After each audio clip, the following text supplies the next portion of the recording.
The church bell rang out across the small prairie town, its chimes crisp in the morning air, the kind of sound that made even the most restless cowboys pause and tip their hats.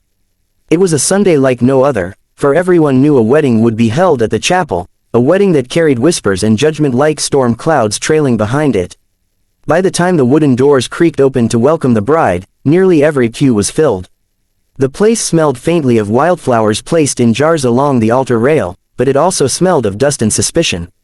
The bride stood at the front, her hands trembling as they clutched not only her bouquet but the soft, swaddled form of her newborn baby girl. The quilt that held the child was well worn but carefully mended, patterned with faded blues and pinks. The baby squirmed, making tiny noises, too young to understand the way the townsfolk stared.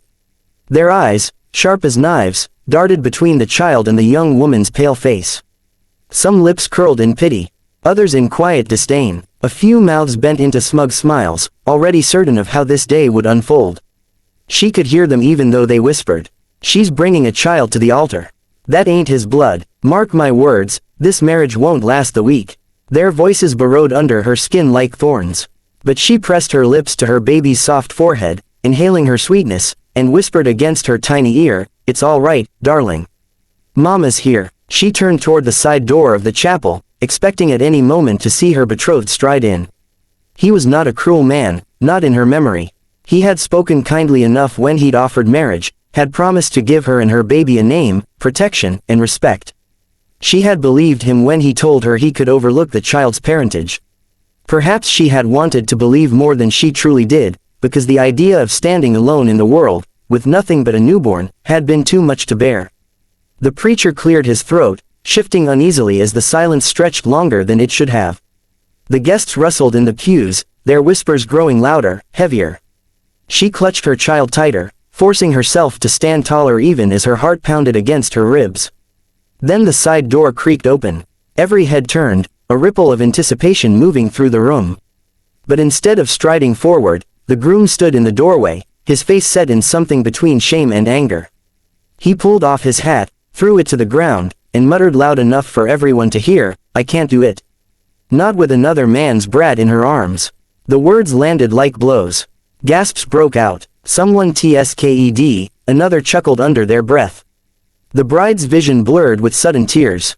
She opened her mouth to call after him, but nothing came out.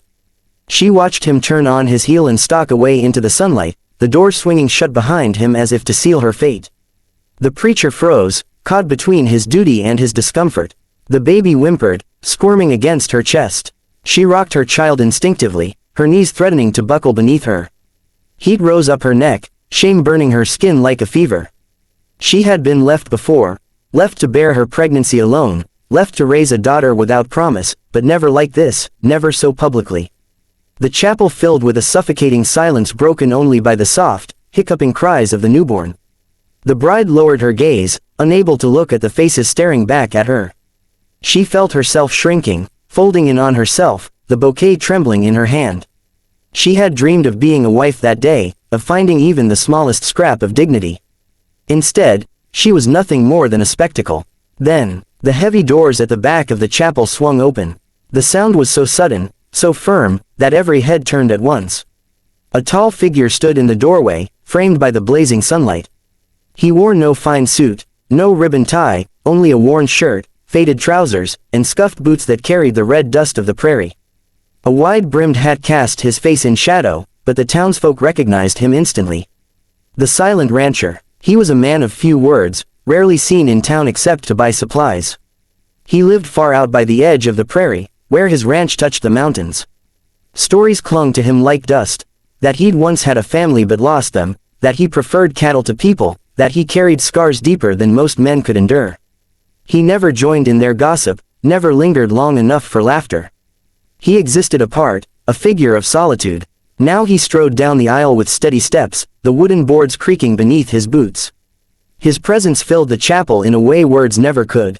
The bride stared at him through tear-stung eyes, her arms tightening protectively around her baby. She did not understand why he was here, why he would choose this moment to step forward. He reached the altar, removed his hat, and held it against his chest. His gaze fell on her, then on the child in her arms. He did not look away. He did not sneer. His eyes, though quiet and shadowed, were steady, carrying something that felt like recognition, or maybe remembrance. "If she's unwanted," he said at last, his voice deep and low but carrying to every corner of the chapel, "I'll take her." Both of them. The words stunned the room into silence. The whispers stopped mid-breath. Even the preacher blinked as though unsure he had heard correctly. The bride's lips parted, but she could not speak. Her baby shifted in her arms, letting out a soft, contented sigh. The rancher didn't move closer, didn't reach without invitation. He simply stood, waiting, his hat pressed to his chest, his presence steady as stone. In that moment, the weight of shame began to lift from her shoulders. It was not gone, not yet, but for the first time since the door had slammed shut behind her former groom, she felt the smallest flicker of hope. And as the silent rancher's words settled into the walls of the chapel, a thought bloomed inside her, fragile but undeniable: perhaps God had not abandoned her after all. The ride to the ranch was long, carried out in a silence that wasn't uncomfortable but heavy with things unsaid. She sat beside him in the wagon, her baby nestled in her arms, wrapped tightly against the chill of the evening. The prairie stretched wide around them, its grass turning gold under the sinking sun. Every so often, she would glance at him, his profile sharp beneath the brim of his hat, his hands steady on the reins. He hadn't spoken since the church, not a single word beyond what he'd declared before the preacher, but his silence did not feel empty. It felt deliberate, like a man holding back because words could never weigh as much as actions. Her child stirred, and she bent her head, whispering a lullaby against the baby's soft hair. The rancher's eyes flicked once toward her, then back to the road. She couldn't tell what he thought of her, or of the burden she carried, and she dared not ask. After the cruelty of her abandoned groom, she didn't know if she could bear to hear harshness again. Yet, something in his calm presence made her want to believe this man would not cut her with words. By the time they reached his land, night had settled over the horizon, stars pricking the sky like silver nails.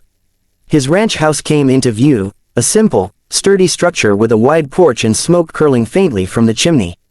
It wasn't the grand home she'd once dreamed of, but there was strength in its walls, a kind of quiet endurance that matched the man beside her.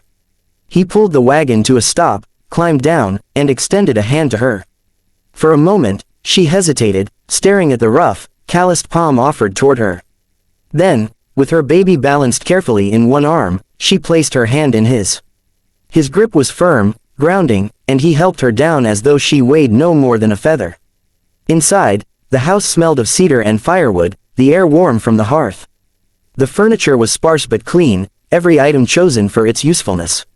On the mantel above the fire sat a single photograph, faded with time, a woman and a child, their faces kind but blurred at the edges. She looked at it only briefly before lowering her gaze.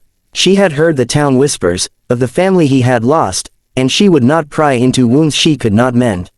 He took her coat from her shoulders, hanging it on a peg by the door. Then, without a word, he motioned toward a chair near the fire. She settled into it, grateful for the heat that wrapped around her. Her baby stirred again, fussing softly, and she began to rock her gently, murmuring to calm her. The rancher disappeared into another room, and when he returned, he carried a small wooden cradle. It was old, carved by hand, the kind of thing a father might make for his own child. He placed it by the fire, steadying it with care. He didn't explain where it had come from, and she didn't ask, but her throat tightened as she realized it had likely belonged to the child in the photograph. Still, when he set it there, his face betrayed no bitterness, only a quiet acceptance. "You can lay her here," he said finally, his voice low, deep as the earth. It was the first time he had spoken since they left the chapel. She looked at him, searching his expression, but found only sincerity. Slowly, she placed her baby in the cradle. The child let out a soft sigh, sinking into the comfort of it as if she knew she was safe. The gentle rocking of the cradle, nudged by the rancher's hand, lulled her into sleep. The young mother pressed her palms together in her lap, her heart caught between gratitude and fear. "I don't know why you did what you did," she whispered, barely trusting her own voice. He turned to her, meeting her gaze with eyes as steady as his voice. "Because no one deserves to stand alone." Tears burned behind her eyes, but she blinked them back. She wanted to believe him, to let herself lean into that simple truth, but years of betrayal had carved deep lines of doubt into her soul. Still, his words wrapped around her like a blanket, warm against the cold ache of abandonment.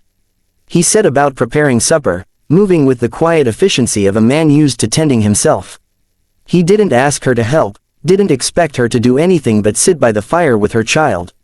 The smell of beans and cornbread soon filled the room, and when he placed a plate before her, she felt her chest tighten again, not from hunger, but from the unfamiliar sensation of being cared for without condition. They ate mostly in silence, but it was a silence that felt different from before. This one was companionable, carrying the weight of something new forming between them, fragile as a sprout pushing through the soil. Every so often, his gaze would linger on the baby, his expression unreadable but soft. She wondered if he saw in her child the shadow of what he had lost, or if he simply saw innocence worth protecting. When the meal was done, she offered to wash the dishes, desperate to repay even the smallest portion of what he had given her. He shook his head, rising to take the plates himself. "You've done enough today," he said quietly, and she could not argue. Later, when the fire had burned low and the baby slept soundly in the cradle, he showed her to a small room with a narrow bed and a quilt folded neatly at its foot. "It ain't much," he said, standing awkwardly in the doorway, "but it's yours." She stepped inside, her hand brushing the quilt, her heart swelling at the simple kindness.